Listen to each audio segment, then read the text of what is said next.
Imagina una ciudad, una de las más grandes y avanzadas del mundo antiguo, sumida en la desesperación. Miles de personas mueren a diario.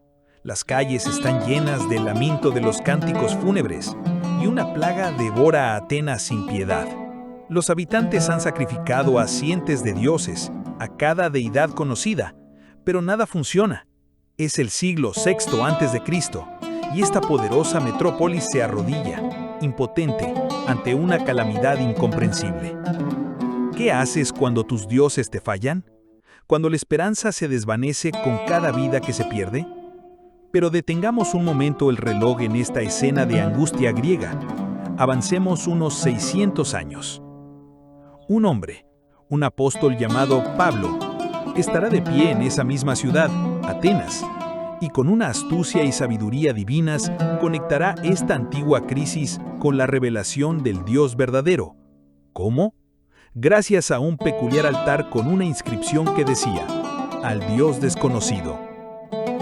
Para entender el poder de esa conexión, necesitamos retroceder en el tiempo y descubrir la increíble historia detrás de ese altar. Aquí es donde comienza nuestra historia completa.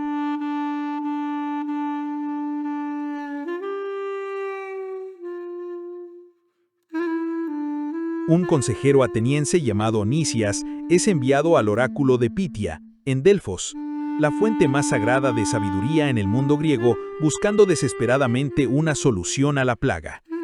La respuesta del oráculo es asombrosa.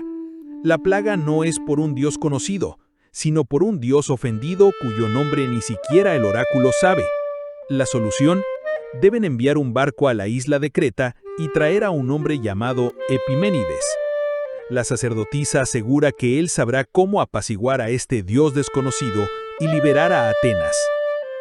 ¿Puedes imaginar el asombro y la indignación de los ancianos atenienses?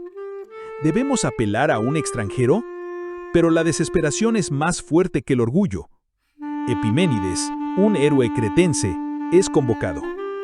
Cuando Epiménides llega a Atenas con Nicias, la primera cosa que le asombra es la cantidad de ídolos. «Nunca vi tantos dioses», exclama el cretense, parpadeando con asombro. Las calles desde el Pireo, el puerto de la ciudad, estaban llenas de ídolos, y cientos más adornaban la Acrópolis. Incluso un escritor del siglo I, Petronio, notaría más tarde que era más fácil encontrar un dios en Atenas que un hombre. Nicias bromea diciendo que Atenas es la ciudad más llena de dioses de la Hélade.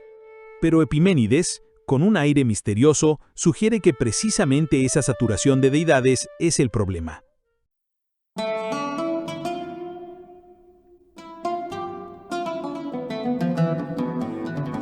A la mañana siguiente, en el célebre Areópago, la colina de Marte, Epiménides le da sus instrucciones al consejo. No pide más sacrificios a los dioses conocidos, sino que basa su acción en 3 suposiciones audaces. Primera suposición: hay un dios interesado en la plaga cuyo nombre no conocen y que por lo tanto no está representado por ningún ídolo en la ciudad. Segunda suposición: este dios es lo suficientemente poderoso y bondadoso para hacer algo con la plaga si le piden ayuda.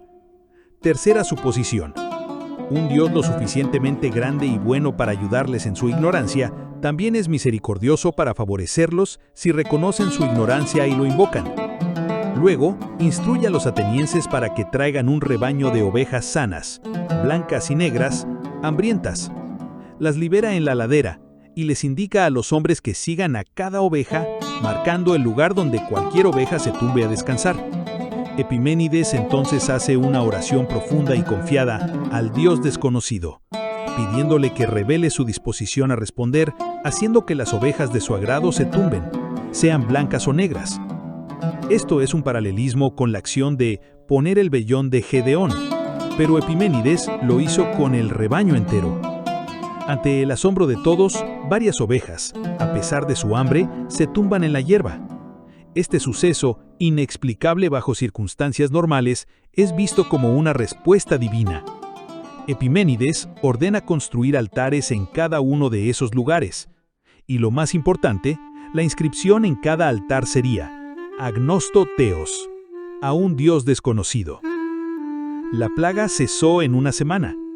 Atenas se llena de alabanzas a este dios desconocido y a Epiménides.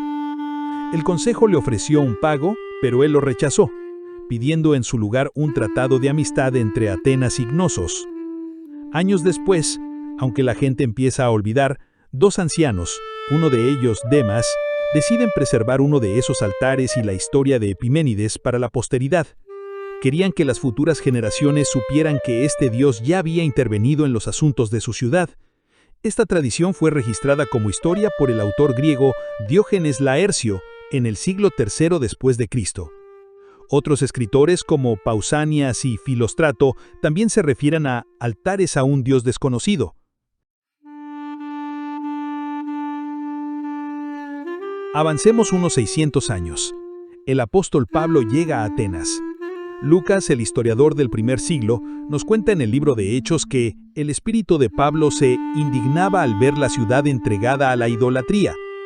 Atenas, la ciudad saturada de dioses, ahora tenía aún más ídolos que en tiempos de Epiménides. Pablo comienza a predicar en la sinagoga y en la plaza del mercado. Algunos filósofos, epicúreos y estoicos, se burlan de él, llamándolo charlatán y creyendo que predica dioses extraños, quizás por el nombre de Jesús, ya que el término teos, Dios, ya era familiar para ellos. Pero Pablo, con su agudeza y conocimiento, había notado algo crucial mientras observaba los objetos de su culto. Un altar con la inscripción «Al Dios desconocido». Cuando lo invitan a hablar en el Areópago, el mismo lugar donde Epiménides había actuado siglos antes, Pablo no condena ni insulta. Comienza su discurso magistral con estas palabras: «Atenienses, en todo os veo sumamente religiosos, porque pasando y mirando vuestros santuarios, hallé también un altar en el cual estaba esta inscripción: Al Dios desconocido. Pues bien, lo que vosotros adoráis sin conocer, eso os anuncio yo». Imaginen el impacto.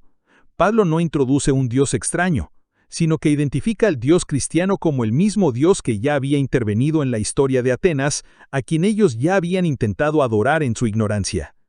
Para demostrar su familiaridad con la cultura griega, Pablo incluso cita la poesía de Epiménides, a quien llama profeta, en su carta a Tito capítulo 1, versículo 12.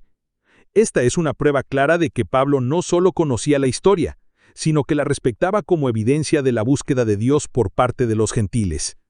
Cuando Pablo dice en Hechos 17, 26 y 27, que Dios hizo a los hombres para que lo buscaran y tal vez lo alcanzaran, aunque no está lejos de cada uno de nosotros, estas pueden ser una referencia oblicua a Epiménides, como un ejemplo de un pagano que alcanzó y encontró a un Dios que, aunque desconocido por nombre, en realidad no estaba lejos. Pablo procede a explicar que este Dios desconocido es el creador de todo, que no habita en templos hechos por manos humanas y que él ahora manda a todos los hombres en todo lugar que se arrepientan, por cuanto ha establecido un día en el cual juzgará al mundo con justicia por aquel varón que ha designado, dando fe a todos con haberle levantado de los muertos. Aunque muchos se burlaron de la resurrección, algunos creyeron y siguieron a Pablo. Entre ellos Dionisio, un miembro del Areópago, quien según la tradición del siglo II, se convirtió en el primer obispo de Atenas.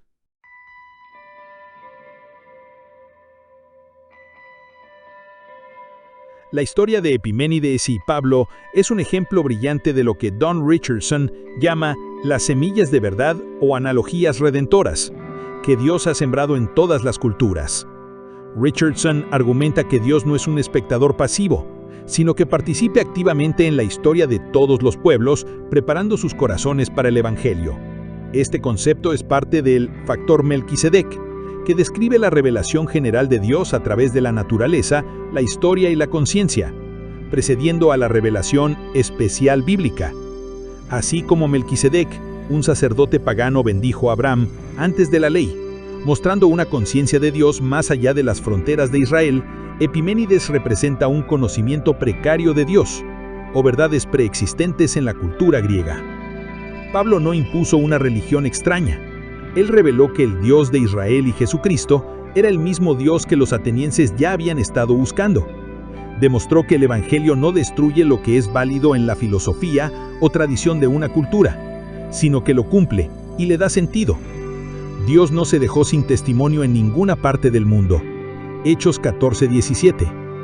Esta perspectiva desafía la idea de que los pueblos paganos no tienen ningún conocimiento de Dios y nos invita a buscar esos puentes ocultos a la verdad en las culturas que nos rodean.